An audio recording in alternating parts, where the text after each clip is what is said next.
অনেক দূরের একটা যুদ্ধ, অথচ তার আজ এসে লাগতে পারে আমাদের একেবারে ঘরে। আজ আমরা দেখব ইরান আর আমেরিকার মধ্যে এই সংঘাত ভারতের জন্য ঠিক কি কি বিপদ ডেকে আনছে।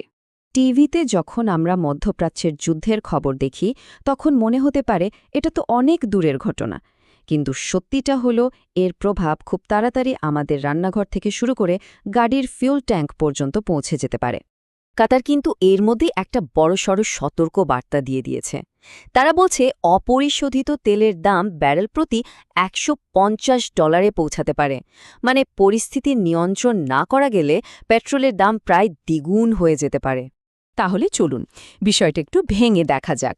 প্রথমত, এই যুদ্ধ কিভাবে 4টে আলাদা দিক থেকে ভারতের অর্থনীতির ওপর সরাসরি আঘাত হানছে সেটা একটু বুঝে নিই। সবচেয়ে প্রথম আর সবচেয়ে বড় ধাক্কাটা হলো তেলের দাম। যখন তেলের দাম বাড়ে তখন কিন্তু শুধু পেট্রোলের খরচ বাড়ে না, আমাদের প্লেটের সবজি থেকে শুরু করে বাসের টিকিট প্রায় সবকিছুর দামই বাড়তে শুরু করে। কিন্তু এই ধাক্কা সামলানোর জন্য আমরা কতটা প্রস্তুত? এখানেই ভারতের একটা বড় দুর্বলতা সামনে চলে আসে, আর সেটা হলো আপৎকালীন পরিস্থিতির জন্য আমাদের তেল মজুদ রাখার ক্ষমতা খুবই সীমিত। চলুন দেখি অন্য দেশগুলোর তুলনায় আমরা ঠিক কোথায় দাঁড়িয়ে আছি। এই তুলনাটা একবার দেখুন।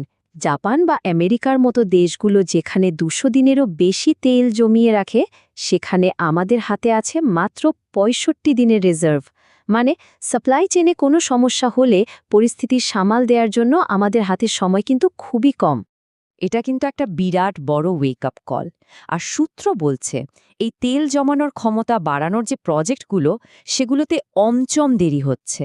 ভাবুন তো, 2021 সালের অনুমোদিত প্রকল্পের চুক্তি হচ্ছে গিয়ে 2025-এ। এটা তো একটা মারাত্মক গাইফিলতি, তাই না? তেলের দাম বাড়া মানে কিন্তু শুধু ট্রান্সপোর্ট খরচ বাড়া নয়, এর একটা ডমিনো এফেক্ট আছে। মানে একটার পর একটা জিনিসের উপর প্রভাব পড়তে থাকে। যেমন ধরুন প্লাস্টিক, এটা তো তেল থেকেই তৈরি হয়। তার মানে আমাদের খেলনা থেকে শুরু করে জলের বোতল সবকিছুর দাম বেড়ে যাবে। একইভাবে টায়ার, রং, এমনকি আমরা যে পলিয়েস্টারের পোশাক পরি সেগুলোর দামও কিন্তু এর সাথে জড়িত। আচ্ছা, এবার আসি 3 নম্বর প্রভাবের কথায়।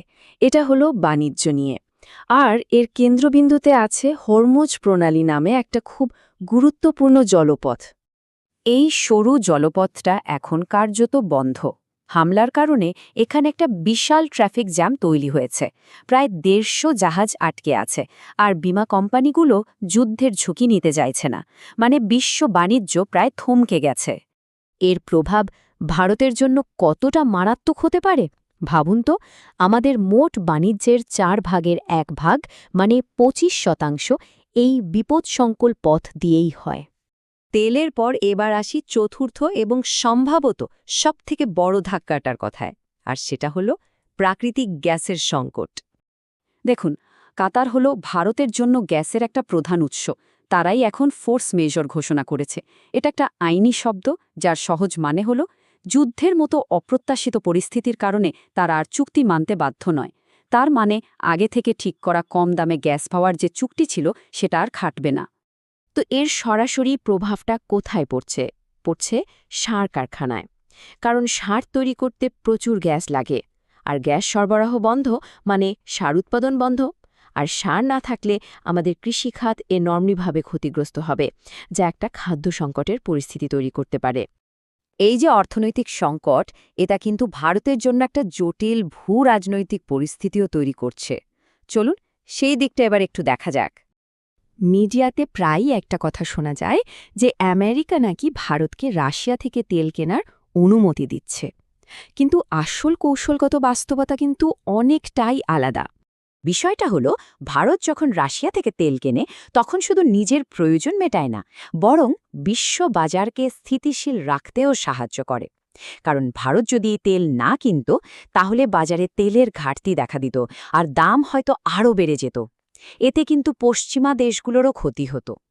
এতক্ষণ তো আমরা সমস্যাগুলো নিয়ে কথা বললাম, কিন্তু এর থেকে বেরোনোর উপায় কি? এবার চলুন কিছু সমাধানের দিকে নজর দেওয়া যাক। দীর্ঘমেয়াদী সমাধান হিসেবে আমাদের কৌশলগতভাবে স্বাধীন হতে হবে। যেমন ধরুন জাহাজ নির্মাণ শিল্প।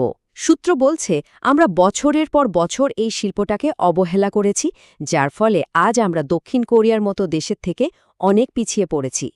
একইভাবে কন্টেনার তৈরির ক্ষেত্রেও চীনের উপর নির্ভরতা কমাতে হবে।